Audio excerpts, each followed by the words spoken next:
Hello, we are live. We are live.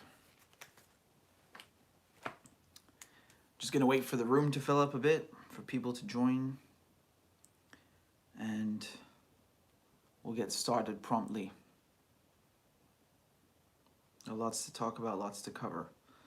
So,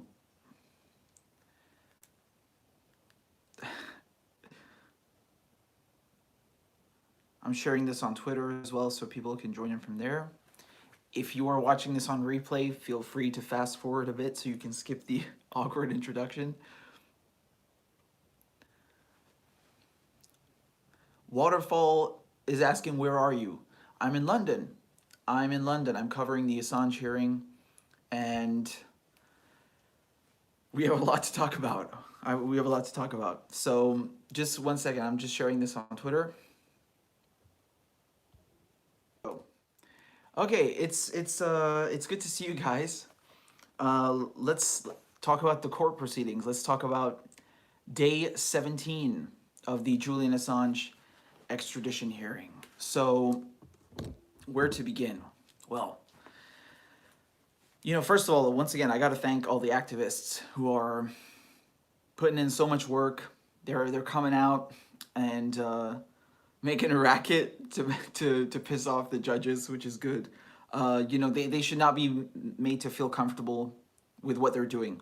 Okay, this is a travesty. It's an abomination. It's a calamity of a trial. This is not just Julian Assange's life at stake here. This is indefinite torture. I mean, we don't even know what's going to happen, and this is far-reaching implications in regards to press freedoms, freedom of speech, extraterritorialization of crimes. I mean, what's next? You're going to have China or Iran, any country you like, France, Venezuela, I don't know, Mexico. They're going to go and start taking journalists from the other side of the planet and extraditing them. No, this is unacceptable. So huge shout out to all the activists who are putting in work and not letting this go. So in regards to the court proceedings, today was really emblematic of what a kangaroo court this is. And I say that because the judge has made this clear from the beginning. She's trying to wrap up this court case as fast as possible. So what happened today is we didn't get a single testimony today. Not a single one. All of them were written statements from witnesses, okay? So instead of actually having people come in and testify, whether in person or via video link, everything was done with written statements because there's no time. Why is there no time? Who the fuck knows? Who the fuck knows? The judge wants to finish with this case as fast as possible, and so does the prosecution, of course. I mean, to the point where we're lucky that the defense have a month to wrap up their closing arguments in written form, no less. So there won't even be an oral argument, in a written form, and submit that. I mean, it's an absolute mockery. So today, all we had was written statements being read out by the defense, going as fast as possible, and some of these, I mean, they're explosive witness testimonies, which we'll get to in a second, which you can tell from the title is the highlight of today's proceedings. So just rapidly, just very briefly, I'm going to give you some of the names of the people whose testimonies were read out today. So we had Patrick Cockburn, we had Ian Cobain, we had Jaffer, we had Stefania Maritzi, we had Noam Chomsky, we had two of the anonymous witnesses who worked at UC Global. So this is the Spanish firm that was spying on Assange for the US. So, man, we got through like 6, 7, 8 testimonies today, right? All of them written. So let's go through them. You see, I brought a much more eloquent notepad with me today. Once again, I mean, it's a travesty that we have to act like this is some kind of privilege that you can bring a notepad with you. Yeah, That doesn't scream open justice or inspire much confidence, does it? So we had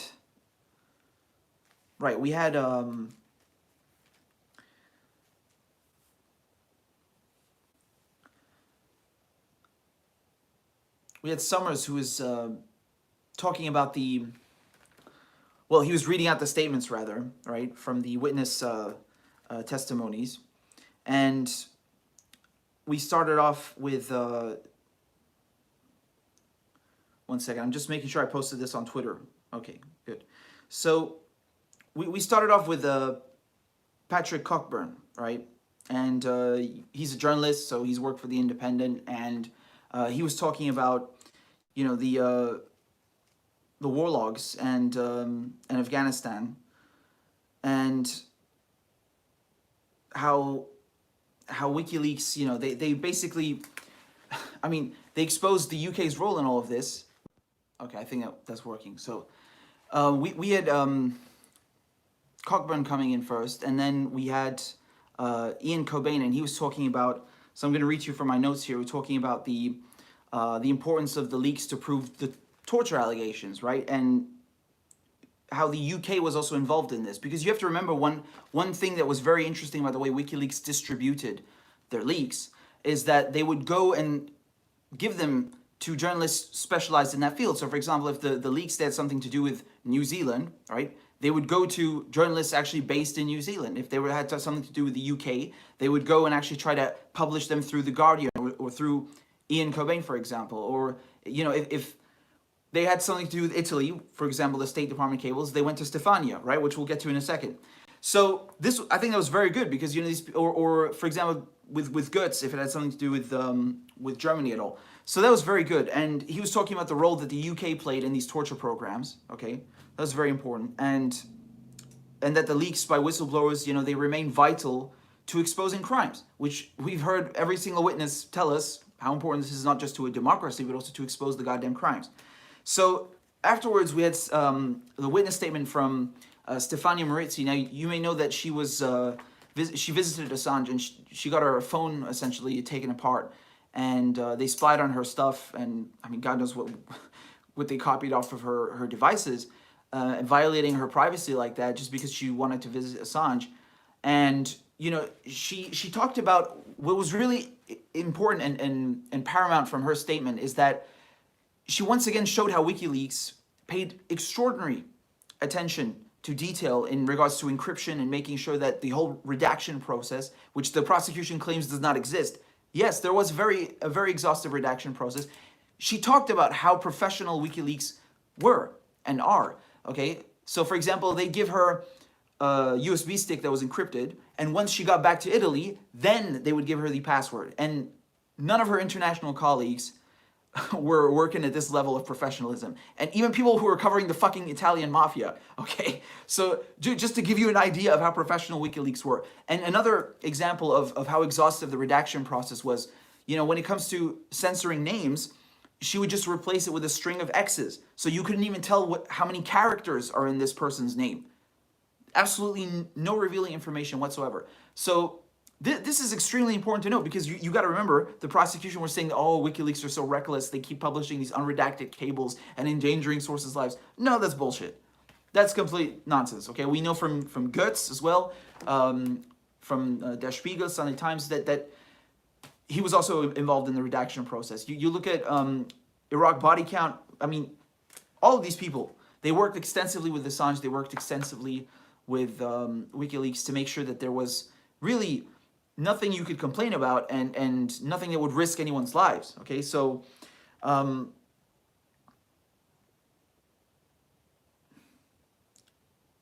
yeah, and also we come back to this term about scientific journalism, making sure that encryption and open source, encryption and also the secure drop service where you can upload files anonymously, really pioneering the field in journalism, and that's why she had a keen interest with him. She met with Assange in September 2010, right? So this was in regards to the Afghan war logs, and she was given access to them to work on them, and once again, just detailing how professional WikiLeaks were.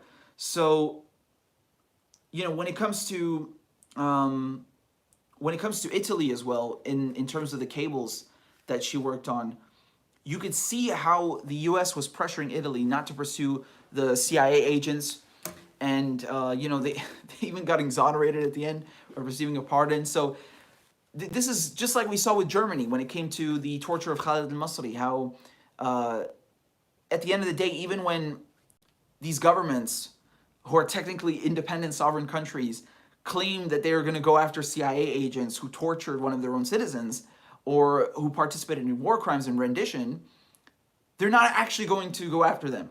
They'll issue the warrants in a jurisdiction that is going to make sure they're never arrested, or they're charged in absentia and convicted in absentia, but then they're given pardons. I mean, it's ridiculous, right? So, this goes without saying. This was crucial in exposing the pressure that the U.S. was exerting over Italy in terms of that. So,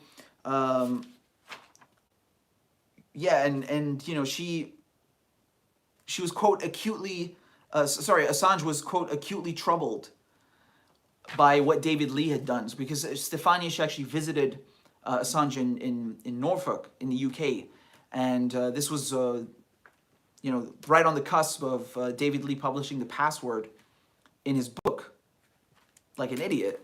And Assange was extremely troubled over this. So once again, what does that mean? Translation: yes, WikiLeaks did give a shit about redaction. They did care about protecting names of informants or whatever concerns you may have inside of those leaks. So to suggest that WikiLeaks did not care and that they were careless is ludicrous, because all of the firsthand testimony indicates the opposite. Okay, so there's nothing else to say there. Now, afterwards, we had a statement from Boyle regarding the trial of Chelsea Manning. So this was really important because, when it comes to Chelsea Manning, you guys know that she was court-martialed, and then when Trump got into power, even though Obama had commuted her sentence, she was thrown back into jail for refusing to testify against Assange, right? And the whole point of this was to show how the grand jury, it's not a buffer between the government and the people anymore. It's been usurped. It's been co-opted as a tool of the government now. So, whatever a prosecutor sends their way, they know they're going to get an indictment. The grand jury is always going to do what the government or the prosecutor wants them to do. They're not there to actually conduct any sort of legitimate investigation and ascertain what the facts are. They don't care. They're just now a tool of the government. And when it comes to Chelsea Manning, I mean, they're charging her $500 a day fine on top of imprisonment, and then after 60 days, it became $1,000 a day. And you guys know she ended up with like a $250,000 bill. Attempted suicide, the physical, the emotional trauma this has on her, and the financial, legal costs. It's horrible. And they were using this as a tool against her to get her to testify against Assange, and it didn't work. Because she's made of steel. Nonetheless, doesn't make that any less okay. And it needs to be understood here that even though her sentence was commuted, even though she was the source, they're trying so hard to go after Assange that they're willing to wield tools of the of a quote unquote democracy against her, just to go after Assange, right? And they were also using this perjury trap. Like, for example, if anything in her statement to the grand jury would differ slightly from what her statement was to the court-martial, in the military court-martial, they could also throw her back in jail just for that, based on a technicality. Do you understand? Not to mention, they already had all the evidence they needed from the court-martial. So this entire thing was a circus. It's really awful. So Boyle spoke to that, and moving on to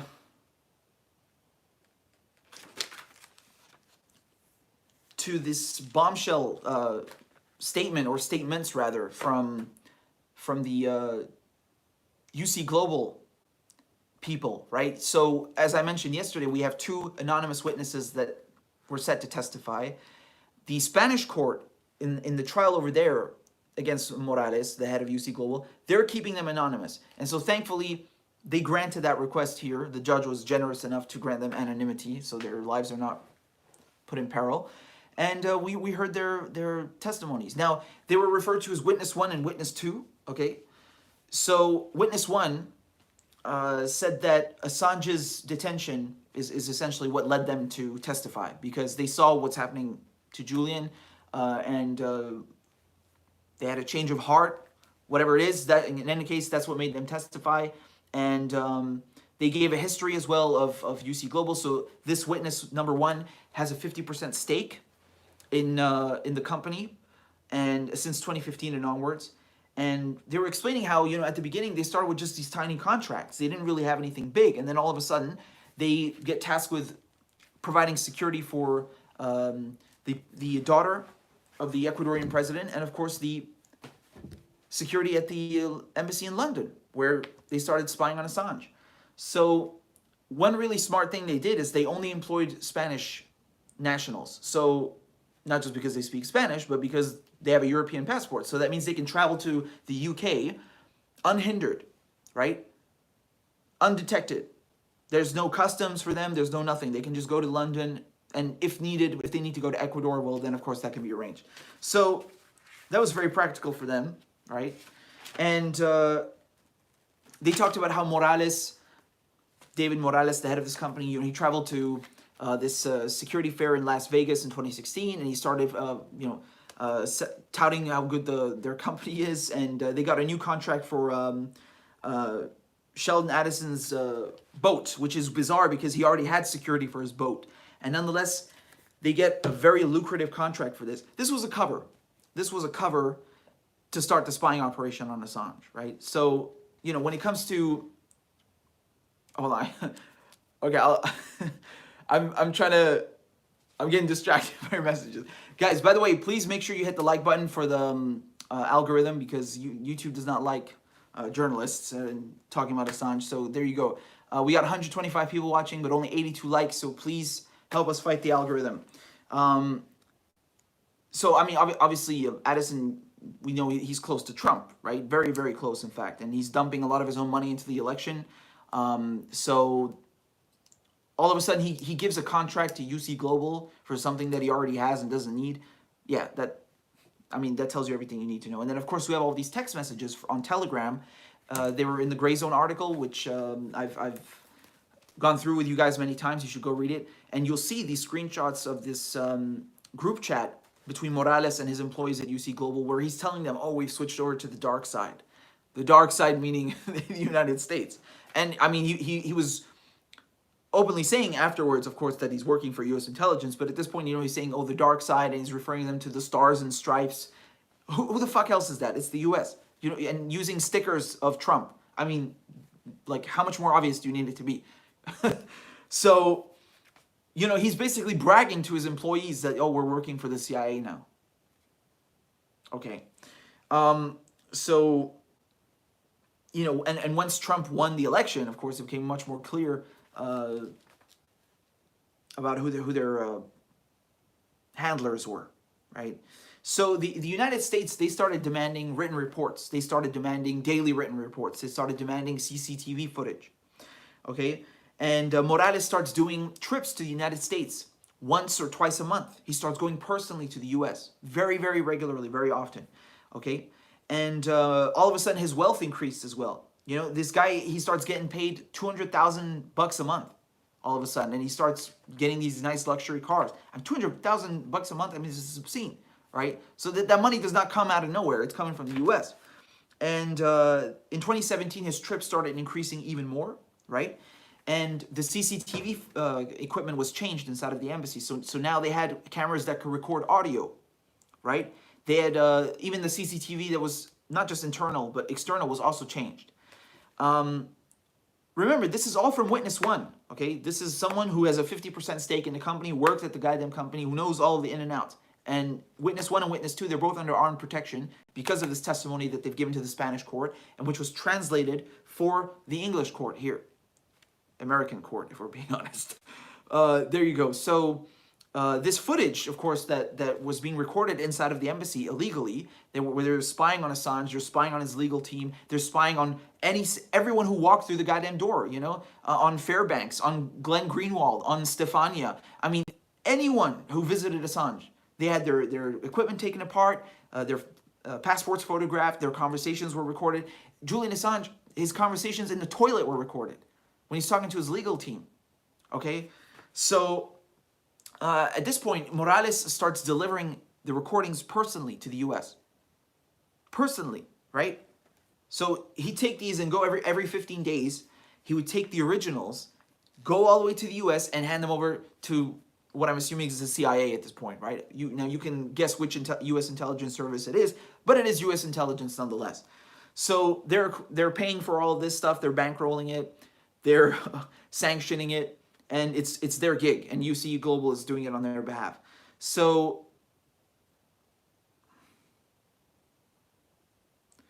at this point, witness one says when he became aware that the U.S. was behind all this, he ended his relationship with the company, and that's it. So that's the statement from witness one. Now moving on to witness number two. Witness number two, even more explosive. So he joined UC Global as an IT expert, right? And once again, he also cites the language that Morales was using about moving over to the dark side and playing in the Premier League or the big league, meaning they're working for the U.S. So once Donald Trump became president, once he won the election in 2016, Morales told them on Telegram that they should start encrypting everything and covering up all their tracks, essentially, because they were being vetted by the CIA. Okay, that was his concern, that they want to look clean, I guess, or smart, or whatever the adjective you want to insert there. They basically, they were ordered by Morales to start encrypting everything and covering up so they could pass vetting by the U.S. intelligence services, right?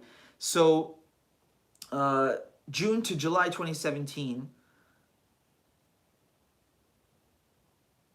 they had, I mean, the entire mission had been very clearly transitioned now to systematically capturing and processing everything that's happening inside of the embassy, right? And as we mentioned, this is when cameras with sound were requested. You know, Morales made a big deal out of it that he wanted really sophisticated audio equipment to start recording the conversations with Assange. Now, witness number two, he was instructed to install these cameras and never to share their information about them or acknowledge their existence, right? And that this order came from the highest place, meaning Trump at this point, right? So in 2017, the United States, they requested streaming capabilities. They wanted a live stream of Julian Assange in the US, in the Ecuadorian embassy in London. Yes. And the way this happened, witness two was not on board and started questioning the legality of this. I mean, you got to consider this is a diplomatic mission, okay? This is an embassy. It's not, we're not talking about an apartment here. It's an embassy. It's a fucking diplomatic mission. So witness two, you know, had a moment where he was telling Morales that this is highly illegal, and it doesn't work. That's the reason he gave. And Morales comes back with a spreadsheet with a PowerPoint, and shows this to witness number two and tells him, look, this is how you can install streaming cameras that are capable of streaming a live feed to the United States inside of the embassy. It works. And this document was in English. So witness number two thinks that this must have come from the U.S. intelligence services because it was in English. And he tried to lie his way out of it, essentially, and convince Morales that it was not technically feasible, right? And so he was able to avoid having to install streaming capabilities inside of the embassy, just by telling Morales that it's not technically possible. So, you know, 2018, they start taking pictures of random objects inside of the embassy. Why? And we've seen these pictures in the Grayzone article, because they wanted to start putting microphones under them. So do you remember the fire extinguisher? There's a microphone under that, right? Also, when it comes to the ladies' room, where Assange would go in to have conversations with his legal counsel because he knew he was being spied on, even there, they installed a microphone behind the goddamn electrical socket. because they picked up on it. They realized what he was doing. And there was also a microphone in the conference room. I mean, they're recording everything. They're recording absolutely everything. So Morales made it very clear he wanted the legal conversations, the conversations between Assange and his legal counsel to be recorded. The lawyers were the main target. Okay, that's what we heard from witness number 2 today. The lawyers were the main target. So yes, they spied on all the journalists who came through the door, but they wanted to know what Assange was talking about with his legal counsel, because they can use that in any upcoming trial if he's extradited to the US. And once again, I'm reminding you that they seized all of his equipments. They seized a lot of legal documents, laptops. Well, I'm not sure about laptops, but they seized all of his personal effects. So when they dragged him out of the embassy, everything was given by the Ecuadorian staff to the United States. All of it. Everything that Julian Assange had in his possession. And those include legal documents. So it's a disaster. Not to mention the fact that they spied on him. You know. They also stole his fingerprints. The United States told UC Global to steal his fingerprints. So they grabbed a glass that Julian Assange had touched, and they lifted his prints from that. And now it gets even worse. And you already know what's coming next. The diaper. The fucking diaper. I mean, like, I already knew this from the article from months ago, but just hearing that in court today, I mean, it's surreal. It's absolutely surreal. So the United States, they wanted to steal the diapers to do a DNA test and see if Julian Assange was the father of the kids that, you know, he fathered with Stella Morris, right? So they didn't know that he's the father. This relationship was not public at the time. And so in order to do that, they thought, let's steal some of the diapers. And at this point, witness number 2 actually approached Stella Morris and told her about the plan to steal the nappies, as Summers said today in court.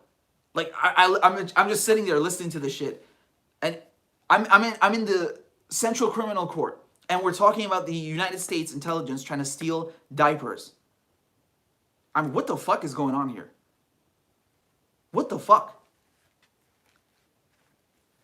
And you got Summers like, to steal the nappies.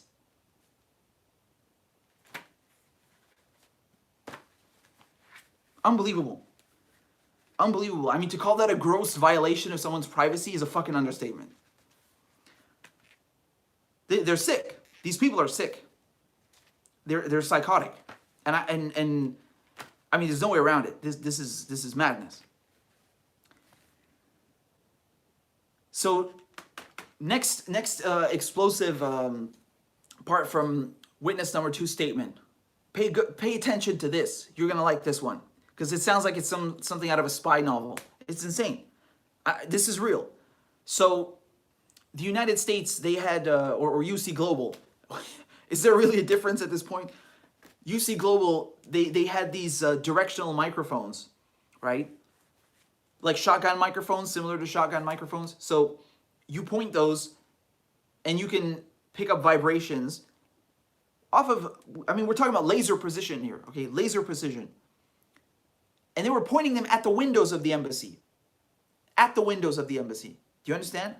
Now, Julian, he had a white noise machine going. So white noise, pink noise, these are certain ways to fill up the entire frequency band, okay? And it's a way to counter surveillance. So his white noise machine was screwing with the microphones, and it was working, obviously. So their way to counter that is they told UC Global to install these stickers on all of the windows around the embassy, which ironically, the stickers said that there's CCTV monitoring, which is ludicrous because, I mean, we know that. We can see cameras outside. So it's kind of redundant because the cameras have been there for fucking years.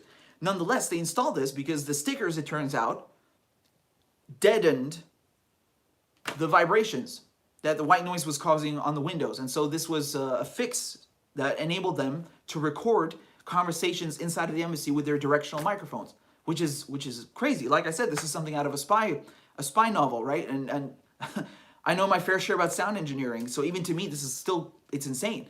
And, you know, you know, all this time I'm listening to this, I'm sitting next to Fidel, who is the consul for the Ecuadorian embassy. He was with me in court today. I was sitting right next to him.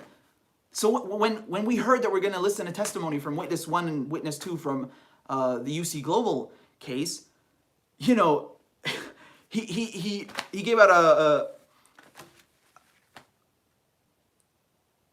I mean, it's surreal because like he was there. He was spied on. They spied on him. They spied on Julian Assange.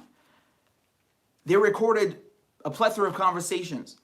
This man was in this embassy being spied on along with Julian. And I was sitting right next to him and he's listening to this. He knows all of this stuff. He knows all of this stuff already.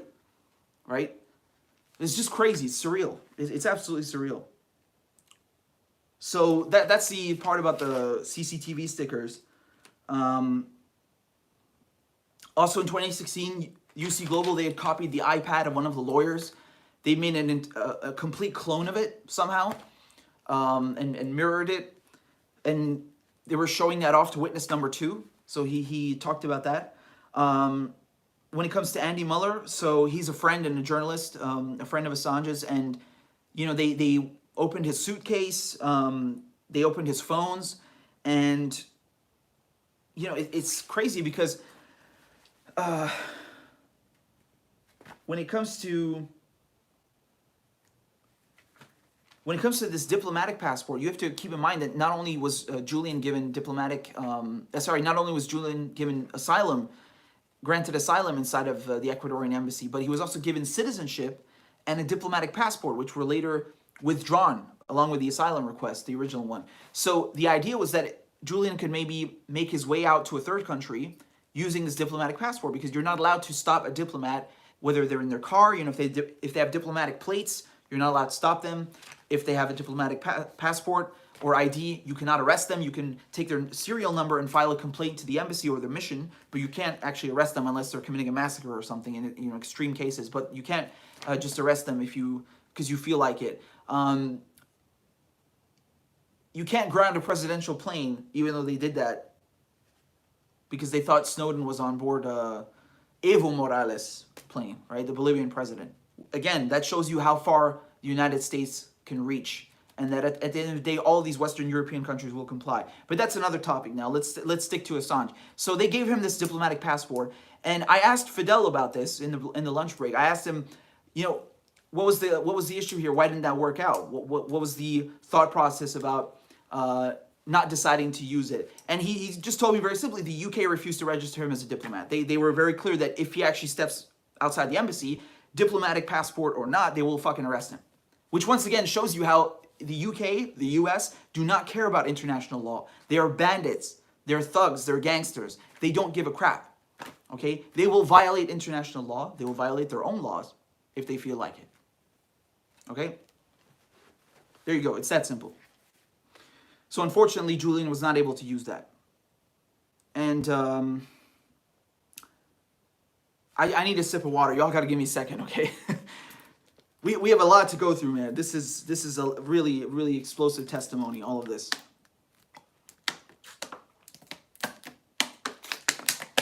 So please make sure you hit the like button for the algorithm. Share the video so other people can see and listen to what we heard in court today, okay?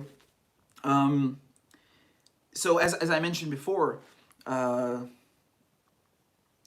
the recordings were being taken personally, the originals, to the US by Morales, David Morales, the head of UC Global, and he was giving them the originals to the point that Ecuador had to ask for them back.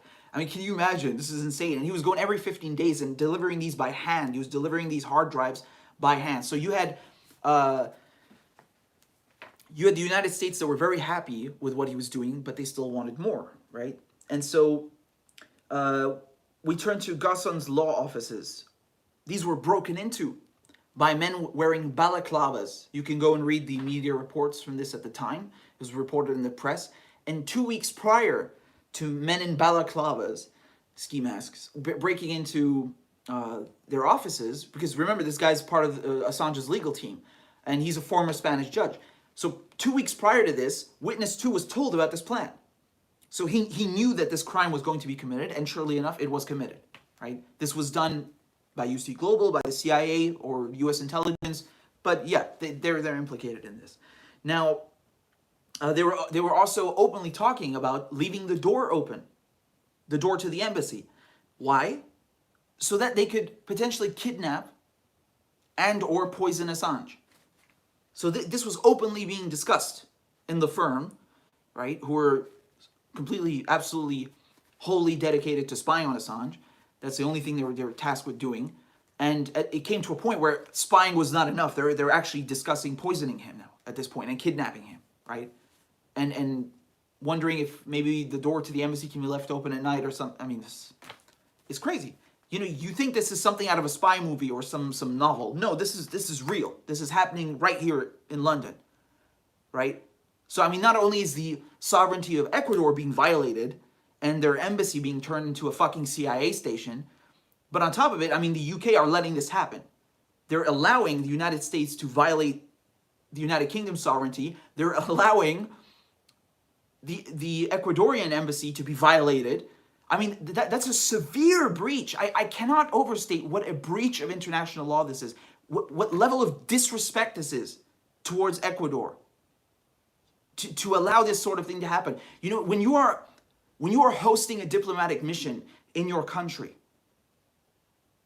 this embassy, the mission, yes, that's their territory. It's Ecuadorian territory, so to speak. But you as the host country, you have a responsibility to protect them. That's why you will find police or even sometimes the army protecting embassies. This is a responsibility of the host country to protect diplomatic missions. And instead of doing that and respecting the sovereignty of Ecuador, they allowed the United States and the Spanish company UC Global to crap all over, to violate Ecuador's sovereignty with impunity and use it as a playground, essentially.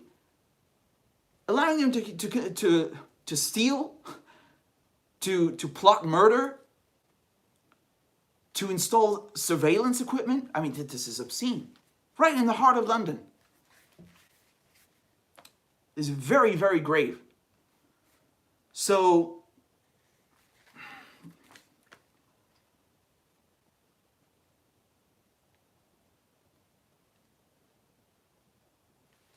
there you go. And I think that's it from Witness 2.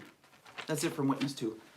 And of course, as we saw yesterday, as was mentioned by the defense, these two witnesses who are testifying against Morales and the UC Global in Spain, and whose testimonies were translated for the Old Bailey, for the Assange extradition hearing, they're under armed protection now. They're under armed protection because Morales is a dangerous criminal. They searched his home and they found a firearm with the serial number filed off, anonymized essentially, so that it can be used usually, you know, those are not used for some target practice down at the range. Usually those are used to kill people, okay, to commit crimes.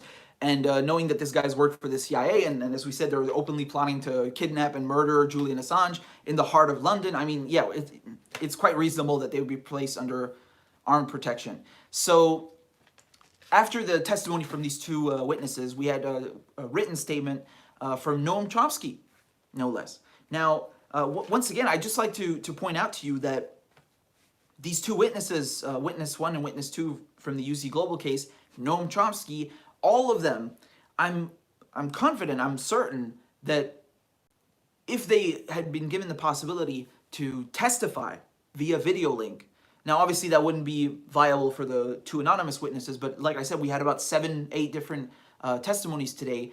I'm pretty sure Noam Chomsky, for example, would not have minded giving a video link testimony, which would carry much more weight. Now, don't get me wrong, his written statement was extremely powerful, and I'll get to that in a second and detail it for you, but it's just indicative of how the court, how the judge is trying to wrap up this proceeding as fast as possible and denigrate and downplay the weight of these testimonies, because essentially what's happening is the defense is just reading them out loud so they're entered into the record, but, you know, it's not the same thing, is it?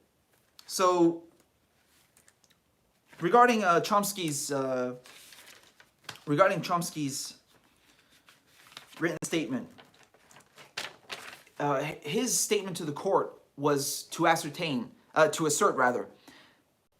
this entire trial is political, okay? So not just because of the nature of the things that Julian Assange published, he's exposing war crimes, etc., but he explained the power dynamics at play here, right?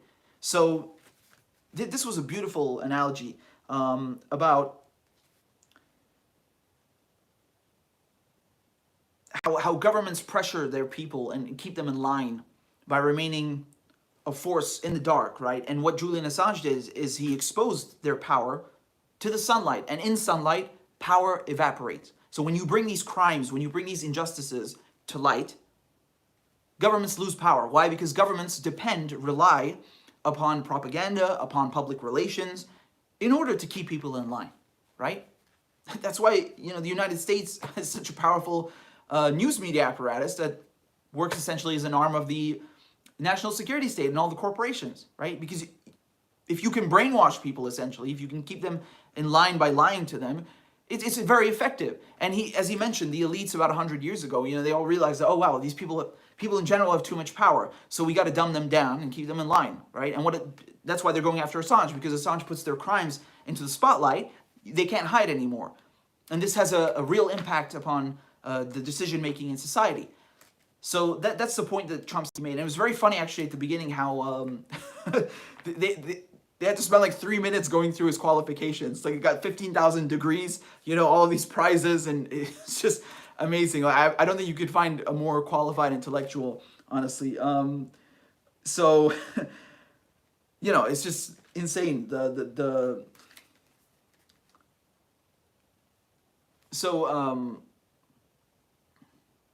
Right. I'm paraphrasing here from Chomsky's statement. Power is on the side of the government, and that's why PR is the most propagandized industry. It comes from elites who realize people have too much power, so it's necessary to brainwash, etc. Right? And the government has a need to classify things, right? It needs secrecy for leadership. It has to keep things secret to stay in power, to stay in control. And the things that Assange published and the things that are usually classified do not really pertain to national security. They pertain to the security of the leadership. It's to keep these presidents, these corporations, these ruling elites in power. It's for their security, not national security. There's a big difference there. Because what we hear from the prosecution, what we hear from governments anytime whistleblowers publish documents is that, oh, this is a threat to our national security. No, it's not. No, it's not. It's a threat to the security of the leadership, but not to national security, not to the entire populace. So there's a big difference there. And Chomsky pointed that out very eloquently. And he said the public is an enemy who needs to be kept in ignorance. Okay? I mean, Chomsky didn't say that about what he thinks. He says that's what the elites think. That's what the governments think. To the government, the public is an enemy who needs to be kept in ignorance. And that's why it's a threat when you have war crimes coming out, when you have torture programs being revealed, rendition. Because this is the opposite of ignorance now. And that's why Julian Assange is perceived as a threat. That's why WikiLeaks is perceived as a threat, because their whole business is publishing things that evaporate power and make the ruling elites uncomfortable. So he said Assange, quote, lifted the veil, causing power to evaporate. Very poetic statement. It was really, really concise, to the point, and extremely potent. So I really thought that was amazing. And he concluded his statement by saying that Assange, this is Chomsky, right? He said, Assange has performed an enormous service to the world. All those who profess to believe in democracy and freedom should be content. So after this, we had the lunch break, and we came back, and we thought that Andy Worthington was going to testify, because yesterday, the defense brought up that he will be testifying via video, and Lewis said that he can't make it because His Excellency has a previous professional engagement. So he might be there in the afternoon to cross-examine Andy Worthington. Andy Worthington is the authority when it comes to Guantanamo Bay. Okay, so he worked with WikiLeaks on the Gitmo files. He's published, extensive research and he's the go-to when it comes to Gitmo. Even his Twitter handle is Guantanamo Andy. I mean, he's the guy. So if anyone is going to speak about the conditions in Guantanamo Bay, if anyone's going to speak about the innocents who were held in Guantanamo Bay, innocents, not terrorists, innocents who've done nothing wrong, it's Andy Worthington. Unfortunately, he did not testify. I'm not sure. I can't confirm this. I think he was sick, but nonetheless, there was no video link in any case, and we only had a written statement that was submitted into the record. So, again, going through his credentials, significant publications from 2007. He was also lending his expertise in 2009 to a UN report on torture. 2011, he was approached by WikiLeaks because, as I said, he's the go-to man. So even WikiLeaks knew this and went to him. And he became a media partner, right? So they asked for his services. They solicited his services in regards to a media partnership to help them with these Gitmo files. And he was provided with the Guantanamo Bay files and to contribute his understanding, his expertise, and interpret the data. And he worked in tandem with the Telegraph in order to publish these, right? So the evidence of these files revealed extraordinary revelations, very important, but still not understood.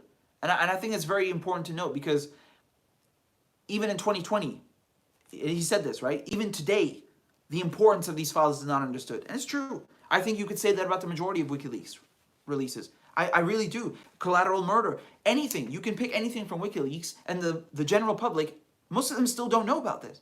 It's very shocking. It's very shocking. So, I mean, a lot of people know, and it's had real consequences on policy, yes, but not enough people know. That's my point, and that's what Andy Worthington was trying to get across, that the real essence, the importance of these files is still not understood to this day, which really highlights how valuable they are, and how valuable his work is as well. So these are accounts. These files reveal the accounts of innocent men detained because of bounties set out by the U.S. You know, it's so funny how we hear about Bountygate, about this nonsense about Russia putting out bounties on U.S. servicemen in Afghanistan, or Iran doing the same thing. You know, they just copied and pasted the headline and changed the country. No, what really happened, when it really comes to bounties, the United States put out bounties on men. And this encouraged people to give false testimonies. This encouraged people to muddy the waters. And you end up with people that are completely innocent being put in Guantanamo Bay. Not just jail, Guantanamo Bay. So this bounty program from the U.S. is responsible for that, for a lot of innocents being locked up. A lot of fake intel, right, that emanated from this. And you had testimony used to detain someone in Guantanamo Bay coming from other detainees who have an incentive to lie because they want to be liberated from Guantanamo Bay. They want to be placed in more humane conditions. So of course they're going to lie. And not to mention you're fucking waterboarding them and torturing them. So yeah, you're definitely going to get a lot of false testimony when you're torturing people. Okay, so that's the point he was trying to make here. That a lot of this testimony used to get people detained and, kidnapped and detained and put in Guantanamo Bay was given by other detainees. A lot of it was fake, and it was incentivized by bounty programs. So, I mean, without the WikiLeaks files, we wouldn't know this.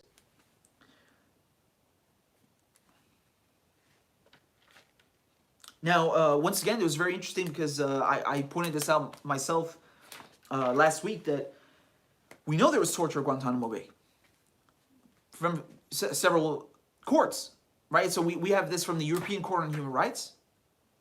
We have this also confirmed by the Senate the Senate report on CIA torture, right? So we looked at these together during the live stream, and Andy Worthington, he put them in his report. So that's really important to know, because what the prosecution are trying to do is allege that there's no such thing as torture in U.S. prisons. They're trying to downplay sounds, never mind torture. But we have the European Court of Human Rights confirming that Khaled al-Masri was tortured, right? And he's not the only one. We also had another case. We had another case of an innocent man being detained in Poland, and then shipped off to be tortured. So we know this thanks to WikiLeaks. And it's not just that. We also have a Senate report from the U.S. Senate confirming that they're torturing people. We don't need anyone else to ascertain that. It's their own government. So, I need a sip of water. Give me a second, yeah. By the way, we got 200 people watching. This is amazing. But just make sure you like the video, so it helps with the algorithm. It's very, very important. All right.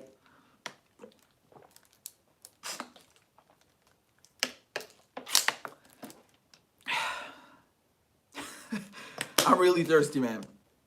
It's been a long day. So you got to remember we're not allowed to have water in the goddamn court. Yeah, it's Did I tell you there's a sign in the court that says no moving? Did I tell you about that? Dude, you're sitting in the gallery, in the public gallery, and it says up there that no, you're not allowed to make any noise and you're not allowed to move. No moving. Okay. Thankfully, no one actually enforces that, but it's there.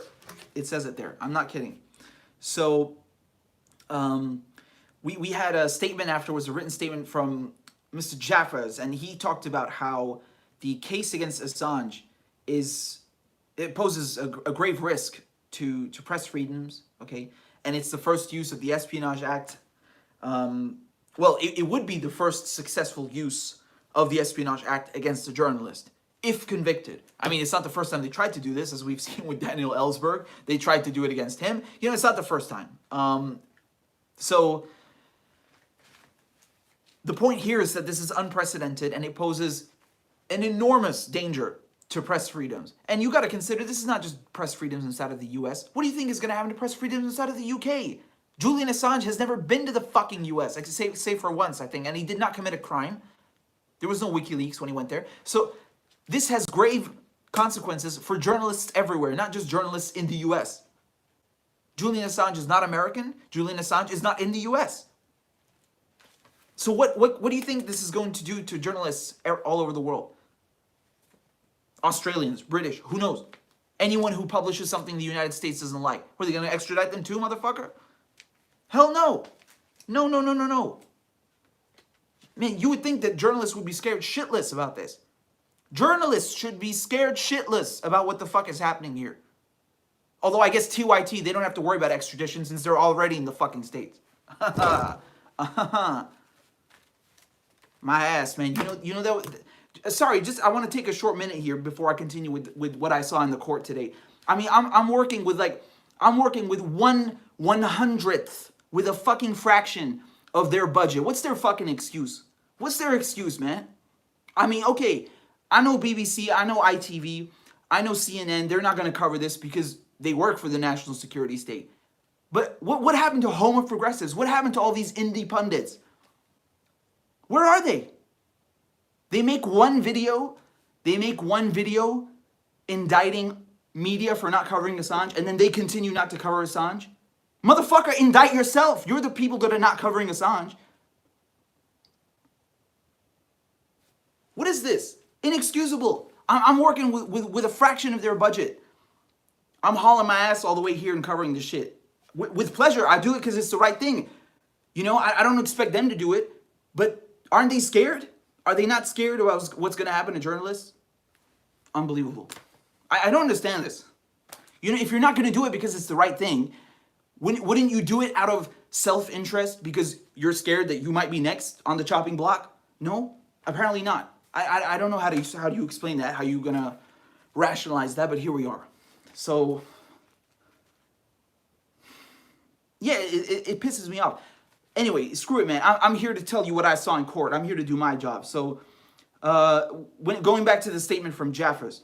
So, he was talking about the grave risks, the grave dangers that a conviction would pose to journalists everywhere. And he talks about the selectivity as well, right? This act, the Espionage Act, is sweeping. It's sweeping.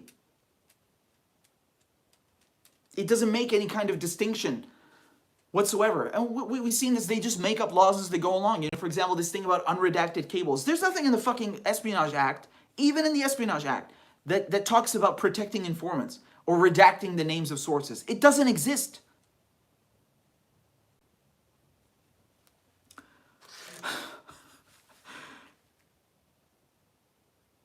And when it comes to leaks and the nature of leaks, he talked about an ecosystem of leaks, right? An ecosystem of leaks, and how most leaks actually come from the government. Of course they do. I mean, even Chelsea Manning technically was working for the government, right? When you're enlisted in the army, you're working for the government. And so his point here was that most leaks come from the government, but government officials are never indicted. I mean, Chelsea Manning was persecuted and tortured, right? Because what she exposed was paramount.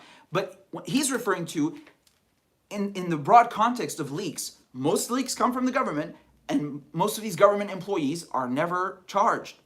Because, they leak crap to the New York Times, and they leak crap to CNN. And it doesn't carry as much weight as the treasure trove of documents that WikiLeaks published, thanks to Chelsea Manning. I mean, she uncovered a fucking mass grave. How do people not get outraged about this? Can you imagine you find 15,000 bodies? 15,000 fucking bodies? This is a fucking circus every day. You got activists queuing up, God bless them, to get us spots in the morning, from 6, 7 a.m. in the fucking morning, to get us in so we can watch this shit. Why isn't Tony Blair in the box? Why isn't George Bush in that box? Why isn't Colin Powell, Donald Rumsfeld, Paul Wolfowitz, Jack Straw? Why aren't they in that fucking box?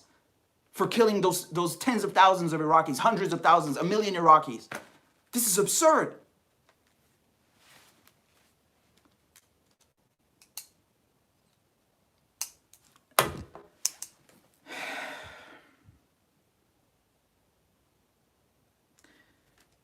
So he goes on to talk about also the nature of documents that end up being classified.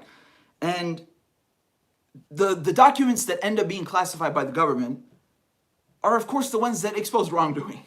So this is very, very much akin to what Noam Chomsky told us, right? So the government, they keep things classified because they pose a risk to their security, not to national security. And so, of course, they have a natural inclination to classify things that expose government wrongdoing. You understand? That's what it is. And so those are the fucking documents. Those are exactly the kind of things that need to be made public because they expose injustices committed by leaders. Do you understand? It's those documents that contain the most valuable information. There's a reason why they're classified. It's because they're important. Because the public has a right to know what is in them. And that's why they are classified. So that's the point he was trying to make. And it's goddamn, it's true. You know it is. So he said the ability of the press to publish classified information is necessary for the public debate, for public discourse.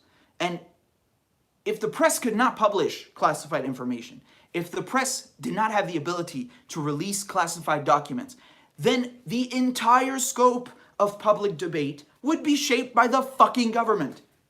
Yes, do you understand? Think about that. Let that sink in. If the press did not have the option, if the press could not publish classified documents, then the entirety of public discourse would be shaped by the government. Think about that. Makes sense, doesn't it?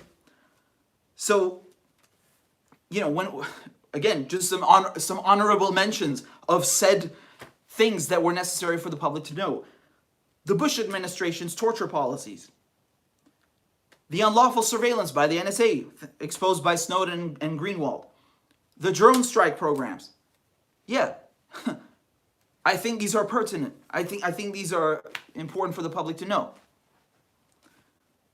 So if the US press had not published classified information on these issues, public decision-making would have been made impossible. Again, these are not always exact quotes. I'm paraphrasing here, but it's almost a one-to-one.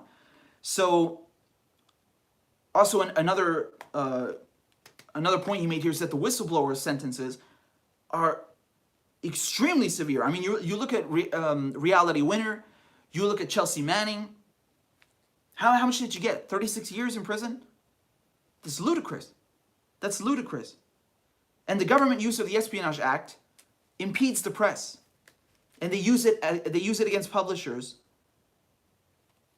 in a way now that is going to be a new frontier. You know, if you use that against sources and giving them extremely harsh sentences, which has always been the case, that's one thing, and it's still not okay, because the value of what Chelsea Manning exposed outweighs the crime that she committed, right? But the fact that they're using this against Assange now, this is a new frontier. And if they get a conviction, right? They tried this with Ellsberg. They've been trying this for a long time now to get journalists, publishers convicted. And if it works, it's going to be a new frontier. They're opening a new can of worms. And he underlines the fact that even Obama did not pursue Assange on this front. Now, again, I still don't think that that's really any good. I mean, because that's not going to absolve Obama from using the Espionage Act against more journalists than anyone before him. Yes, he still did that. So it's not like press freedoms were under any better conditions when Obama was in power. No, they fucking weren't. Okay? So, he concluded by saying, if there is a conviction, this will have a chilling effect on the press. So, just a second, I'm trying to read this. Okay, so, yeah, and we had a mention also about the U.S. Supreme Court. So, in regards to the Supreme Court, that even the Supreme Court has not delivered a clear decision on this. They're still debating in regards to many things. I mean, for example, the CFAA, the Computer Fraud and Abuse Act. We heard how that's also still being put under scrutiny.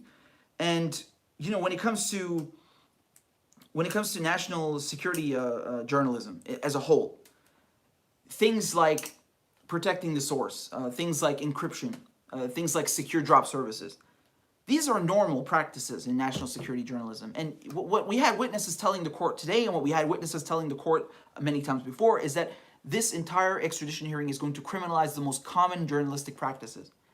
I mean, honestly, that's not even just national security journalism. These are just journalistic practices, period. Not just national security, right? But nonetheless, specifically pertaining to national security, this is going to have a chilling effect, for sure. Encryption, secure drop service, secure drop is the name. You can call it whatever you like, because what's ironic is that all news outlets now have mimicked what Trevor Tim, Freedom of Press Foundation, started, what WikiLeaks were one of the first to pioneer, this secure drop system where you can upload files anonymously. So these people, they were some of the first to pioneer this, and now mainstream media, Washington Post, you can go to any news website you like, they all use this system. And yet the US government is trying to criminalize it and point their finger at WikiLeaks for trying to protect Chelsea Manning's identity, which is a standard journalistic practice, trying to protect the source. They're pointing to that and trying to criminalize that, even though all major news media outlets are using that same goddamn system, and they copied it and mimicked it. It's unbelievable.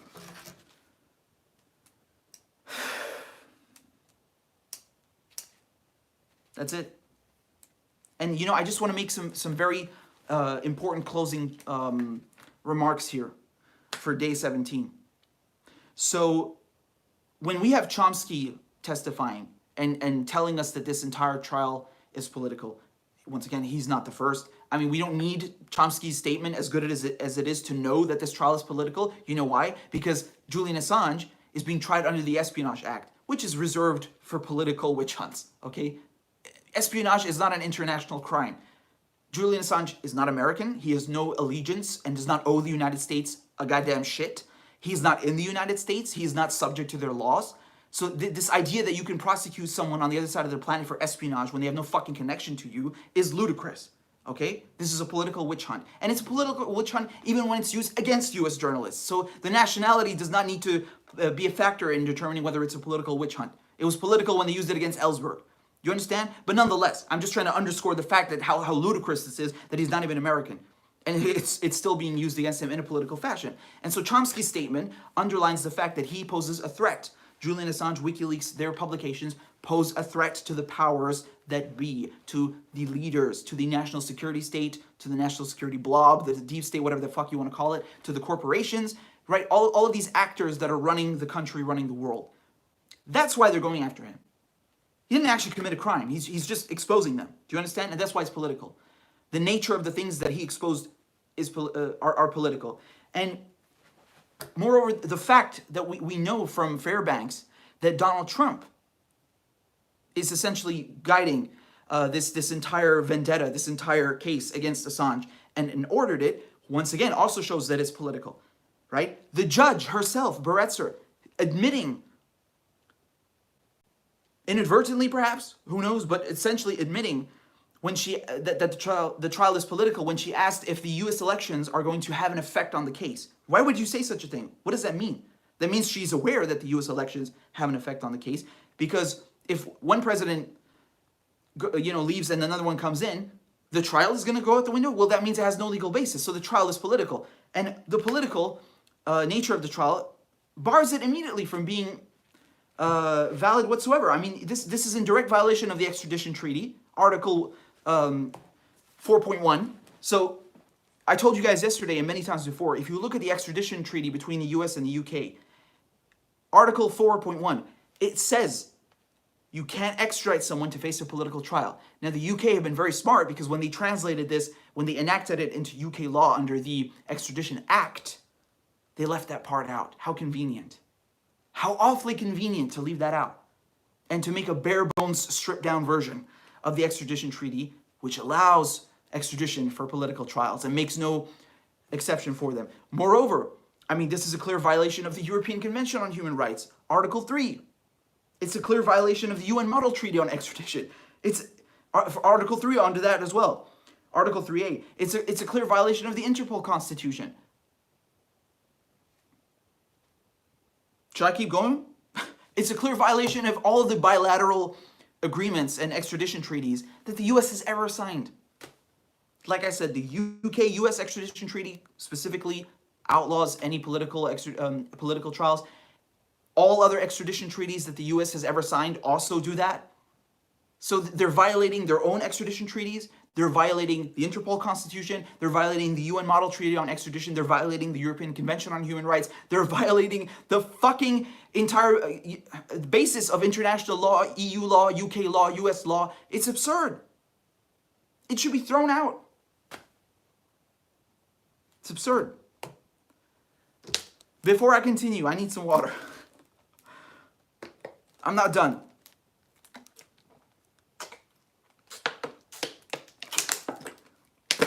This thing is noisy as hell. I'm sorry. Anyway, and moving on to the fact that Julian Assange was spied on. It's not just that they spied on Julian Assange. You have to understand something. Yes, that on the surface, not on the surface. I mean, wholeheartedly, it's a gross violation of someone's privacy. That's not the point here. It's not that they violated his privacy only. They spied on his fucking legal counsel. Do you understand what that means? When he was going into the toilet, into the women's the ladies' room. God, I'm stuttering. I'm so angry at this. When he was going into the fucking ladies' room to talk to his lawyers because he knew he's being spied on, and they installed a microphone next to the socket, they violated his fucking legal counsel, his legal privilege with his legal counsel. Do you understand? That's a violation of Article 8 of the European Convention on Human Rights. That's also a violation of Article 6 in the European Convention of Human Rights, the right to a fair trial. Okay? Any judge would throw this fucking case out of the 30-story window, okay? It's illegal. You can't use evidence in a trial that was obtained under torture, under illegal surveillance. It's illegal. It doesn't matter if the case is over a parking ticket or a fucking extradition. You throw it out. This is also a violation of the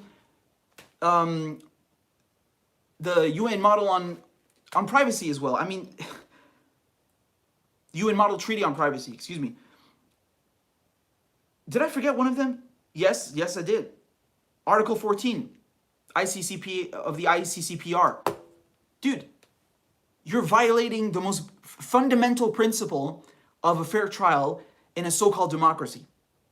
right? Even under the US Constitution, it says you have a right to due process. So once again, what are we looking at over here? They're violating EU law, they're violating international law, they're violating UK law, they're violating US law. They don't give a fuck.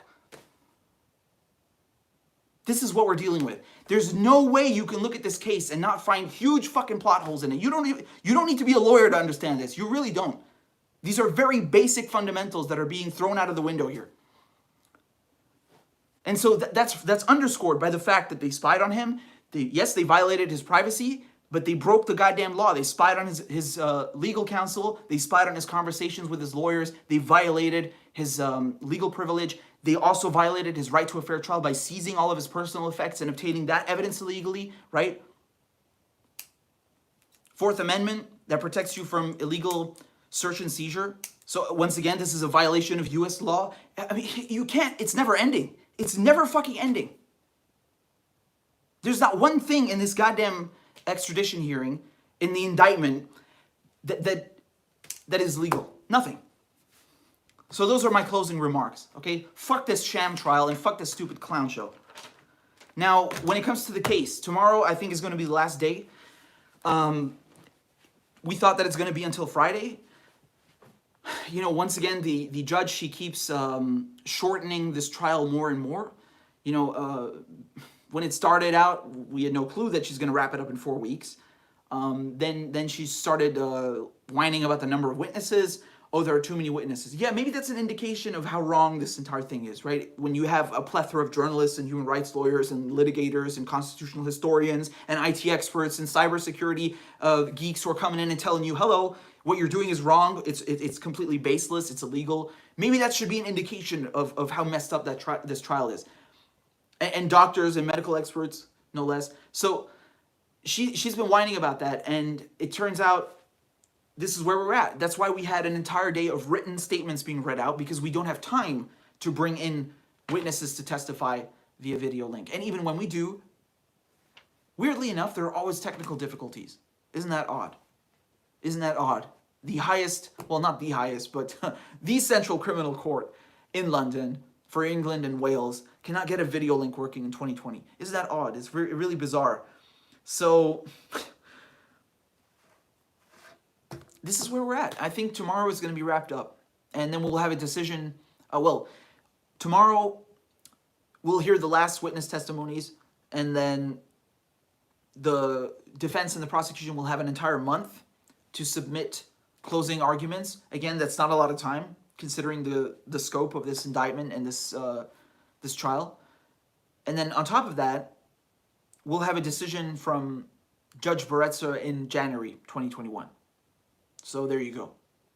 So that's day 17 of the Assange extradition hearing. I hope this was informative. I hope this was valuable to you. Remember, I'm out here in London on my own dime.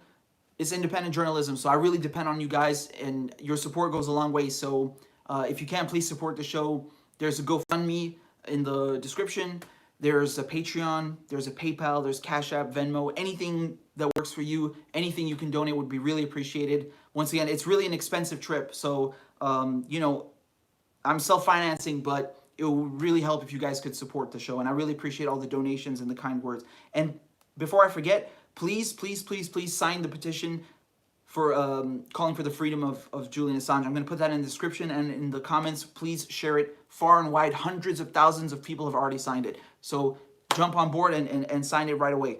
I'll put the link below and any other links so that you can support the show. So yeah, that's about it. If you guys have any questions, go ahead. And I think we got a few super chats. I'll try and read them. Maybe you guys had some questions here. If my phone is going to play nice. Let me see.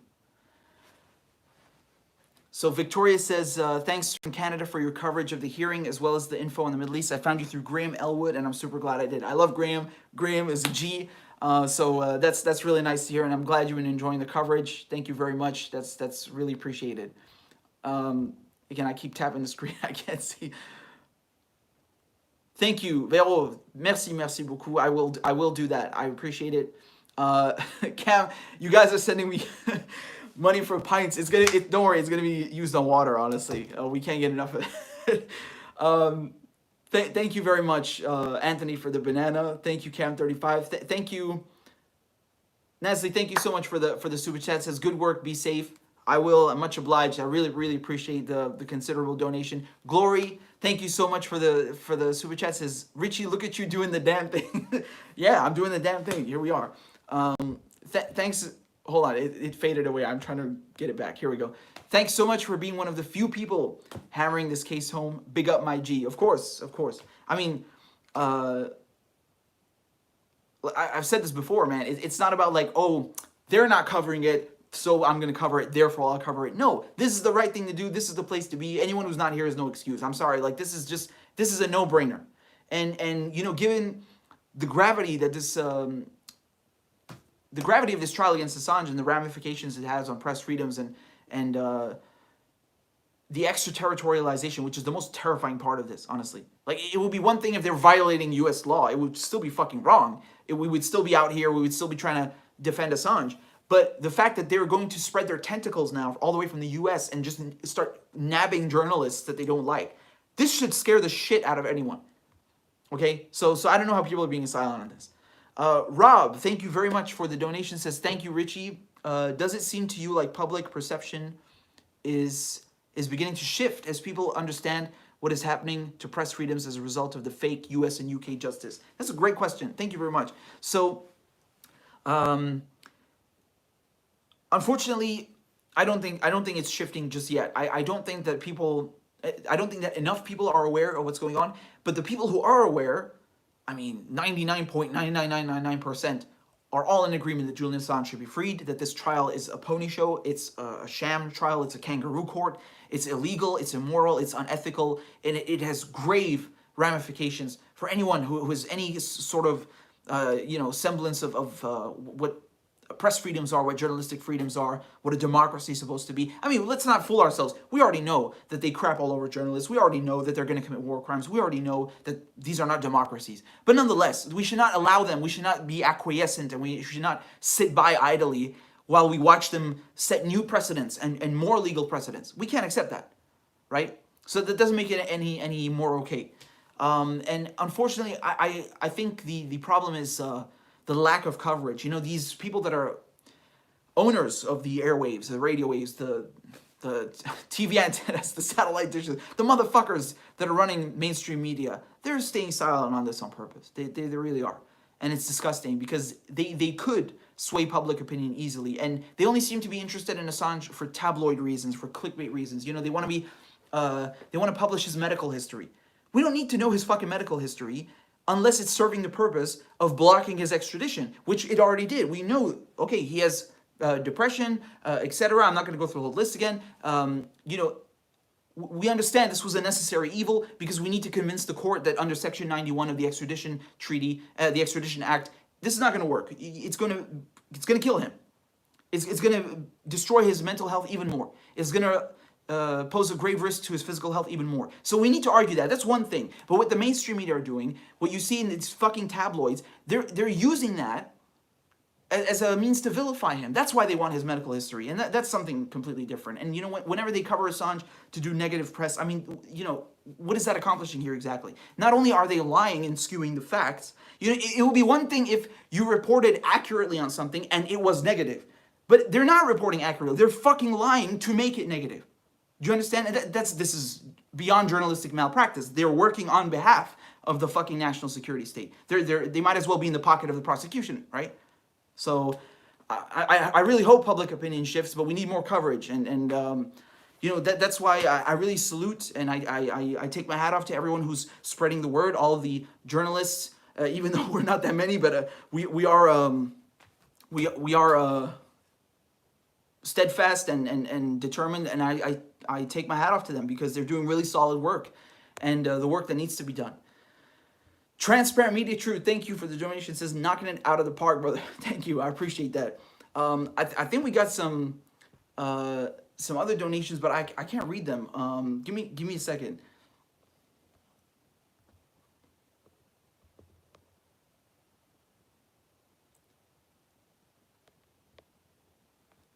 I see Mona sent something. I don't know if Mona's still here. I can't read it because I'm on my phone. It's bugging out. But It started out with Richie, here's a little something, and I appreciate that little something very much. Thank you very much, Mona. I really do. And if I'm not mistaken, Archer Williams. Archer donated to the GoFundMe. Thank you so much for supporting independent journalism. This is as independent as it gets, man. Like, I'm out here by myself. I'm out here on my own dime in the middle of this goddamn city. And you know what's funny? The Old Bailey, the Central Criminal Court, it's in a district in London called the City of London. Okay? The district, the area is called the City of London. And they have their own police force. I'm not kidding. They have their own police force. And it just so happens that this is the district that has all the banks in it. Yes? This is the financial district. You know how the English flag, St. George's Cross, right? What did St. George do? He killed the dragon. He slayed the dragon, yes? Well, the symbol of the City of London is a dragon. And it's very funny when you cross the bridge, or whenever whichever way you enter the City of London, you see the dragon like this with the fist up. And there's very, some weird fucking symbolism there. But it's okay. We're not going to go David Icke and Alex Jones over here, you know? It's just interesting. It's just interesting. I always found that peculiar, right? It's like, could you imagine if Wall Street had their own police? Like, apart from the NYPD, like another police force just for Wall Street. That's kind of what's going on here. It's been that way for a very long time. It's nothing new, but still, nonetheless, quite peculiar. So I just thought I'd give you that interesting fun fact on top of the trial, and that's where the Central Criminal Court is, where the Old Bailey is. So, whew, man, I'm knackered. I'm really knackered, and you know, I want to thank you guys for all your support and you know, all your kind words and encouragement. It really means everything. So I'm really grateful for that. You know, it is something historical that's taking place here, not in a good way. I mean, it's upsetting. It's you know, you're sitting in the courtroom and you can see Assange sometimes on the screen, and he looks tired, man. I mean, you can barely make out what's going on, but yeah, he looks tired, man. It's heartbreaking what they're doing to him. It really is. And you know, he hasn't been able to speak this whole time. He has to sit there in this glass box and just look at what's going on. And again, this is reminiscent of what Daniel Ellsberg told us about ever since he was prosecuted under the Espionage Act in the U.S. Since his prosecution, no defendant has been able to explain their motives. So that means when if Julian Assange is extradited, God forbid, and he's sent to this military secret trial, this pony show, he won't even be able to say why he published these documents. To explain that, yeah, the weight of what I published, these war crimes, far outweighs any possible hypothetical negatives of the crime that I allegedly committed. Do you understand? He won't even be able to say that. It's just shut up, be quiet, and we're going to judge you now and send you to your death. And that's what's happening here. I mean, we've been at this trial for 4 weeks now. He's not been given one fucking chance to speak. They just asked him at the beginning on the first day, do you accept to be extradited? To which he replied, no. That's it. How is this a fair trial? How is this open justice? You know, also the fact that you can't watch this trial, that it's so hard to get in, that, you know, they're making it as hard as possible, as difficult as possible to get in. Fuck out of here, man. This is not open justice. It's a secret trial. That's what it is. It's disgusting. So I'm really angry about this. I really am. Anyway, it is getting late. I need some rest. And no, I did not watch the debates yesterday. I fell right asleep and I woke up and I went right to court. So that's what I'm going to do for tomorrow. And that's it. Once again, I'm financing this by myself. This is independent journalism 100%. So I'm really dependent on you guys to actually get this reporting in for you. So if you can, please support the show on PayPal, Patreon, GoFundMe, Venmo, CashApp, whatever. All the links are below, and I thank you guys very much for showing love and sharing the video and spreading the word about Julian Assange, you know, pointing out the illegalities in the trial, the violations of his right to a fair trial, the spying, the plot to murder, all of the various crimes that have been committed by the prosecution, by the United States, the entire basis the entire legal basis that is missing, that is void. All of these things need to be pointed out and highlighted one by one, so people really get what's going on here, and the point is really driven home. So thank you for spreading the word. Thank you for letting people know about Assange. And once again, please sign the petition. I will leave it below in the description and in the comment section. So please sign that. Hundreds of thousands of people have already signed it. It's very important. And send it to whoever you can. So I'm exhausted. I think I'm going to go get some rest now. And I really appreciate all the support from you guys, right? So thank you very much. And I will see you guys soon, okay? Signing out. Signing off. Bye-bye.